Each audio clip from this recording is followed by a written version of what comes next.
Chapter 12. Feverish images paraded backwards across Michael's mind. Shards of black glass converged before his eyes, the shattered fragments flying through the void in reverse, converging into a pattern he couldn't quite discern. Severed iron chains snaked towards a dark granite floor, the broken links jangling loudly as they snapped back together, binding the chains tautly to the floor. A beautiful, dark-haired woman, clad in torn remnants of a once elegant gown, dangled in fearsome clutches of a medieval torture device. A garbled scream pulled her jaws apart, exposing strangely pointed teeth beneath her crimson lips. Steel and leather restraints obscured her body below the waist. Her eerie white eyes were tinged with streaks of red. Somehow, Michael knew that the imprisoned damsel's name was Sonia, and that she was a princess of sorts, as well as the love of his life. "Sonia," he murmured, even as the woman's face blurred before his eyes, becoming instead the woman from the metro station, the one who had stolen him away from the madman with the knife and the bloodthirsty teeth. Who? He wondered. If anything, she was even more staggeringly beautiful than the captive princess. How? "Lie still," the woman, not Sonia, said. A gentle hand pushed firmly against his shoulder. "Your skull's taken a good knock." Michael blinked his eyes in confusion as he awoke. Sort of, to find himself reclining upon a chaise lounge. He looked around groggily, gradually realizing that he was no longer washed up below the waterfront. Panelled oak walls and antique furnishings now surrounded him instead. "Do you have any idea of why those men were after you?" the mystery woman asked, peering intently at his face. Michael was relieved to see her alive and well, even though he still had no idea who she was. "Where are—" Michael tried to sit up, but the motion sent his head spinning. Alternating chills and hot flashes washed over him. His vision wavered sickeningly. "You're safe," the woman assured him. She loomed above him, her pale face only inches from his own. "I'm Celine." Celine. Michael clung to the name like a life-preserver. Even as darkness lapped again at his consciousness, he felt fatigued and queasy, as if his body were fighting against some kind of infection, and losing badly. His shoulder throbbed dully, where the nutcase had bitten him, and a sliver of moonlight entering the elegant chamber through an open window sent a tremor through his entire frame. His skin tingled oddly, the hairs on his arms standing up on end, though electrified. A mournful howl echoed inside his skull, like ringing in his ears. "I'm Michael," he thought. Over the cacophonous howl, he opened his lips to introduce himself, but the effort exhausted him, and he sank back down against the velvet cushions of the couch.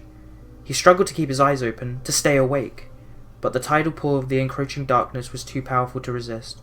Celine's face dimmed, and her voice receded into the distance, as he succumbed to oblivion once more. "Celine," he whispered, taking her name with him into the darkness.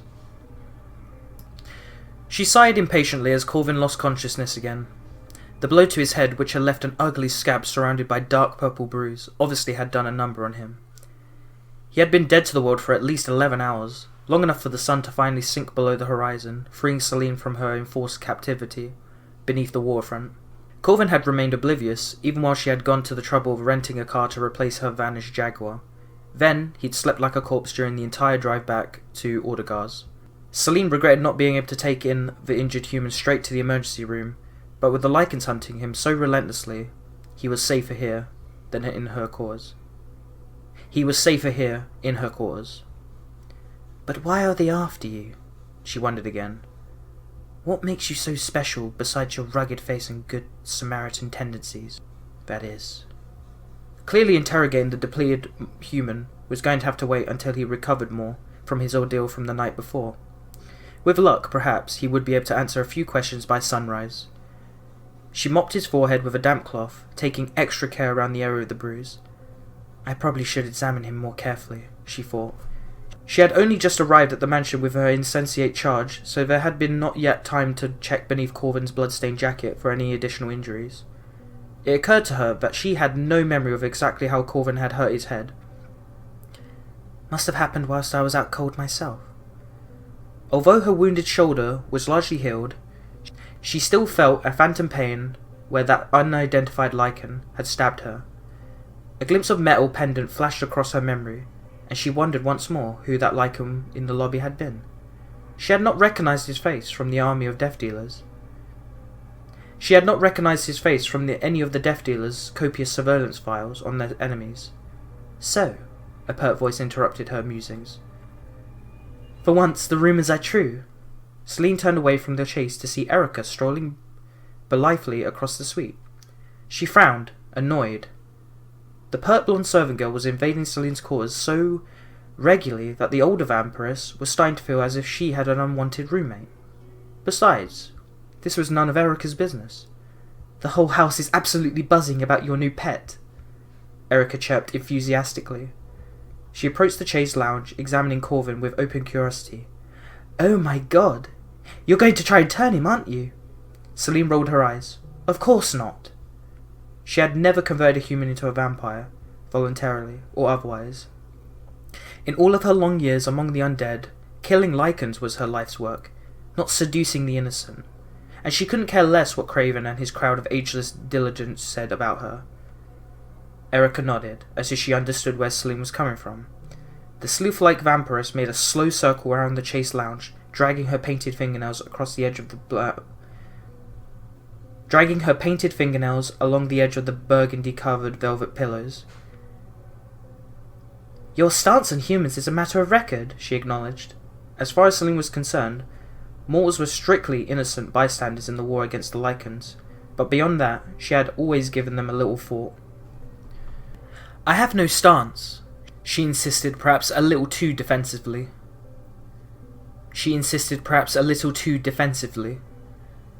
I have nothing to do with them. Exactly, Erica pointed out with a mischievous gleam in her eyes. Her white shoulders spilled from the top of her frilly black frock. So why bring him here? Touché, Celine thought. The silly girl had a point, as much as Celine was loath to concede it. Why had she gone to such lengths for this human, aside from a natural instinct to deprive the Lycans of their prey? Mystified, she searched her own soul as she stared down at Craven's attractively tanned face. If thwarting the Lycans was her only goal, why was she even nursing him here? Why was she even here nursing the comatose human like some sort of vampiric Florence Nightingale? Why did she care if he lived or died?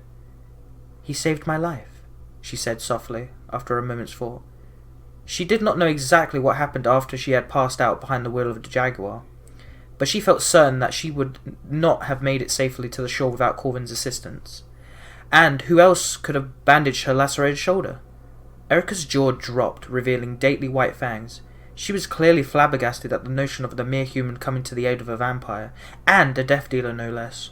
She glanced down at Craven with the greatest interest, and perhaps a flicker of jealousy. Did she envy Celine, her human Prince Charming? Celine watched over Craven protectively.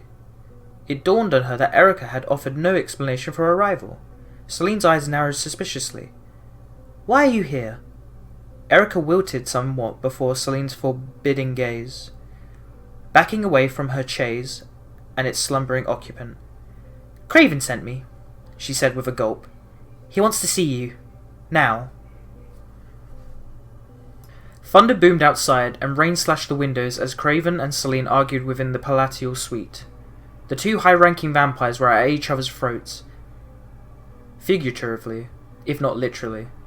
Completely unacceptable, Craven railed indignantly, stalking back and forth across the handmade Persian carpet. His furious gestures sliced the air. As usual, he was dressed to the nines in a tailored black suit. You go against my every orders and spend the daylight hours away with the shelter of the mansion with a human you have since brought back into my house. Celine did not back down. Unlike Craven, she neither paced nor waved his arms as she spoke, remaining as still and composed as a hibernating elder. As far as I'm concerned, this is still Victor's house. Craven shot her a poisonous look. He didn't like being reminded that he was the only master of the manor in Victor's absence. Growling in anger, he stomped over to the window and peered out into the stormy night. Celine glimpsed a bright gibbous moon peeking out from behind the churning thunderclouds. "Look," she said, lowering her voice. Her tight-fitting leathers were still streaked with blood and mud. There had been no time to change since returning to Ordegar's. "I don't want to argue. I just need you to understand that Michael is somehow important to the Lycans."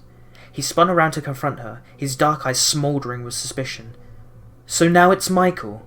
he mocked her in an accusing tone.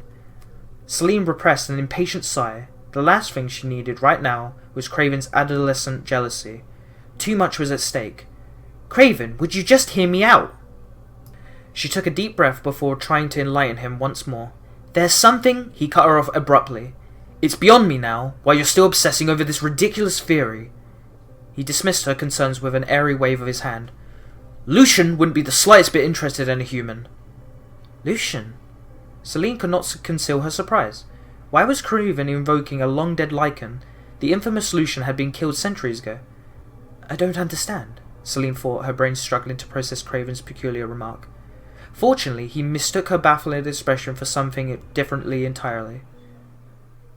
"Wait," he said dramatically, like a prosecutor playing to their jury. "You're infatuated with him. Admit it." "Now there's a ridiculous theory," she retorted, although somewhat less forcefully than she had intended. Her words rang oddly false even to her own ears. Craven seized on the hint of indecision in her voice. Sneering, he surged towards her, her face flushed with frustration and resentment.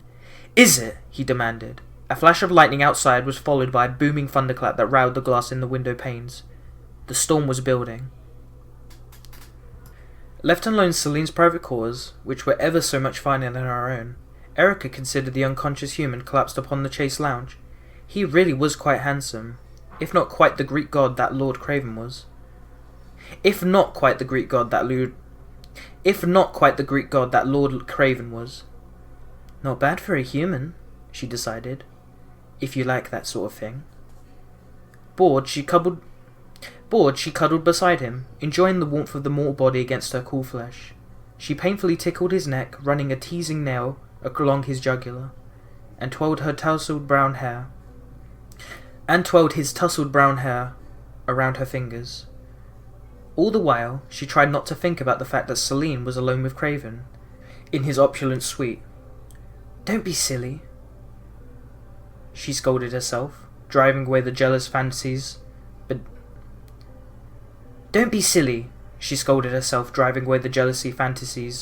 Bedeviling her mind. Craven had been positively incensed by Celine's antics. When he dispatched Erica to find her, judging from the irate look on his face, he was more likely to horsewhip Celine than make love to her. Also, Erica hoped. Frankly, I wouldn't mind a good spanking from Lord Craven, she thought, as long as it was for the right reasons. It was all horribly unfair. Celine was getting all of Craven's attention, and she didn't even appreciate it. Amusing herself with Celine's boy toy gave Erica some small bit of revenge. She inspected the human's exposed throat, only to notice a series of tiny rips in the shoulder of his jacket. "What's this?" she thought. Violet eyes widening at her haughty Celine, despite her protestations, being able to resist nibbling on the merchandise. Intrigued, Erica peeled back to the human's collar, looking for the telltale marks of a vampire's kiss. She was shocked to discover instead an ugly swollen red bite wound on the mortal's inflamed right shoulder. The vicious-looking teeth marks were rough and jagged, quite unlike the discreet imprint of a vampire's fangs. And tiny bristling black hairs sprouted from the depths of the bloody indentations. "Holy shit!" Erica exclaimed, suddenly losing all interest in sampling the sleeping human's blood. Not a death dealer, she had never seen a victim of the Lycans before, but she knew a Lycan's bite when she saw one. He had been turned, she realized in alarm and disgust, recoiling from the touch of his infected flesh. "He's one of them!"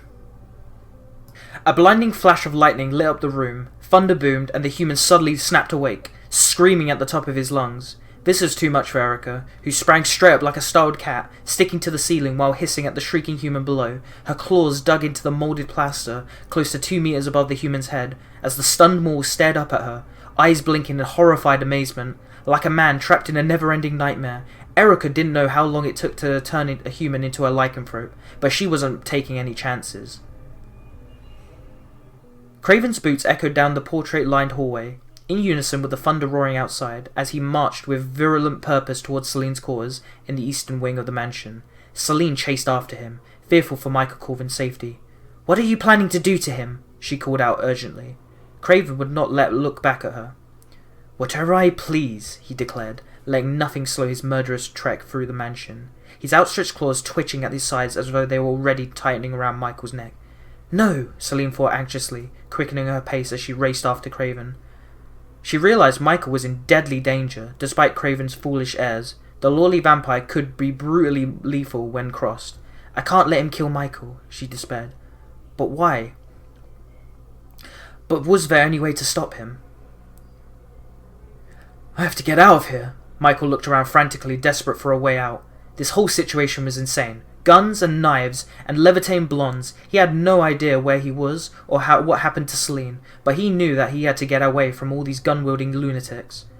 A moonlit window caught his eye, and he dashed unsteadily over to it and shoved open the glass. It was raining like hell outside, and a gust of cold wind spattered his face with icy wetness. Michael ignored the rain and peered over the edge of the window. To his dismay, he discovered that it was a good 20-foot drop to the ground. "Shit," he muttered, having second thoughts about the window. He turned back towards the room just in time to see the blonde drop from the ceiling onto the floor, blocking the doorway to the hallway outside. The gold-haired nymphet glared at Michael, hissing like a pissed-off cat. She raised her hands in front of her defensively, her sharpened fingernails extended like claws. She bared shiny white teeth, complete with pointed fangs, that looked something like out of a Hollywood horror movie. "Screw this," Michael decided. Preferring to take the chances with the window, he scrambled onto the sill and jumped into the beckoning night. He plummeted 2 stories, tumbling over his heels, before slamming down into the wet lawn below. The crash landing stunned him, and for a second everything went black. His eyes dropped shut, and Michael suddenly found himself somewhere else. Black gas exploded outside as he dived headfirst for a stained glass window. The twinkling of the broken glass rang into his ears as he landed with a crash on the rocky grounds below.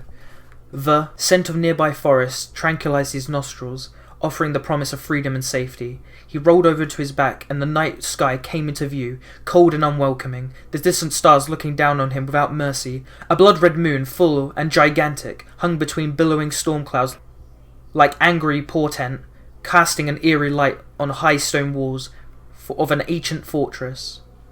Fierce barks and growls intruded upon the scene, yanking Michael harshly back to reality. His eyes snapped open, and he realized he was lying on the lawn. The stately Gothic mansion loomed behind him, looking very different from the forbidden stone edifice. In what? A dream? A vision? A memory? Where the fuck did that come from? He asked himself, bewildered. The bizarre hallucinatory experience had felt more vivid than a dream, closer to a memory, but he knew he had never lived through anything like that before. "I think I would remember jumping through a glass window." The barking grew louder and closer. He blinked repeatedly to clear his mind and lifted his aching head from the soggy grass. "Holy shit!" he exclaimed, to his eyes focused on the alarming sight of 3 snarling Rottweilers racing towards him across the lawn, looking like the hounds of the Baskervilles, less friendly cousins. Ivory fangs glistened in the moonlight. Panic spurred Michael into action as he hurriedly scrambled to his feet, limping like a madman, took off for the estate's perimeter fence. The yowling attack dogs in hot pursuit. Somehow he knew that no one was going to be calling the hounds off. Craven stormed into the room, startling Erica, who let out a high-pitched yelp. Ignoring the servant wench, Craven searched the chamber for Michael Corvin, whom Celine was so obsessed with. "I'll break his neck before her very eyes," he vowed, "and drink his blood to the last drop." He smiled cruelly at the thought. That would teach her to place her fickle infatuations above her duty to the coven, and to me. But the inconvenient human was nowhere to be seen. Frustrated, Craven shot an inquiring look at Erica, who nodded sheepishly towards the open window. A cold draught blew against Craven, rustling his inky locks and silk jacket, as he heard the hounds baying loudly outside. "Damnation!" he cursed. "Why couldn't this miserable human stay put?" The hellhounds lunging at his heels, Michael clambered up and over the slippery iron fence. He panted in exhaustion, his ragged breaths frosting in the chilly air. Taking care not to impale himself on the fence's rusty spikes, he splashed down onto the opposite side of the barrier. The furious dogs thrust their muzzles through the metal bars, snapping and barking at their elusive prey. "Bye-bye, doggies," Michael thought sarcastically, as he stumbled away from the fence. A shadowy line of naked oaks and beeches promised shelter and concealment, and he limped through the storm towards the swaying trees. The wind pelted his face and hands with icy rain, and thunder punctuated every other anguished minute. Was he heading north or south, towards the sea or away from it? Michael had no idea, nor did it matter. All he cared about now was putting distance between himself and the dogs, and that entire freak house mansion. His infected shoulder burnt like hell. Craven strode impatiently to the window, even as he heard Celine rush into the bedroom behind him. Perhaps the dog had already claimed the human, he speculated. It would not be satisfying. True, as slain Craven himself, but Craven decided he could live with having Celine's pet torn apart by the hounds. A fitting end, he decreed silently, for so insignificant a creature.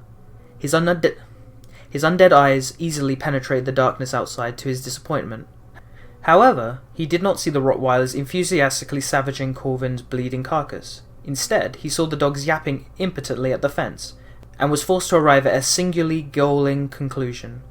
The human had escaped. Lightning strobed the night, casting aside the darkness, microseconds at a time. Thunder pealed overhead, all but